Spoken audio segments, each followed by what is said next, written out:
Okay, so final video here, just to show you a variation. So the idea behind this is eventually we're going to make the letter go away, and clearly I'm not quite done yet. So you should see when you look at this, the letter R, right? And then the idea behind this is that everything is touching, just like I talked about before. So we're going to make a cutout, but the only difference is ours is going to include a border around it, but everything needs to be touching, and eventually it's going to look like a letter.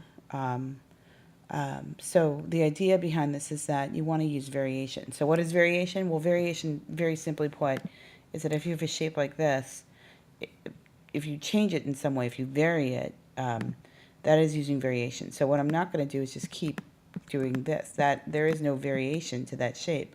But if I make it smaller, right? If I rotate it, if I also come back in and manipulate some of these anchor points a little bit, and you can see I've already done that in some cases, I am creating the concept of variation. And then also just simply by having this shape, right, with other shapes like it, it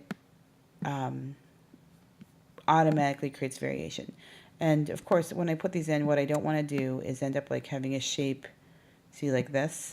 I'll call that a floater, because this is going to go away. And remember, everything has to touch. If this isn't touching, a lot of this stuff isn't touching yet, that's all going to fall out. So by having everything touch the border and on the sides, you end up with a complete design. So that's something to be aware of and think about. And then also, this is a lot of this is just about physical arrangement of the shapes. Like, where do you want to put everything that you have to make it look, interesting.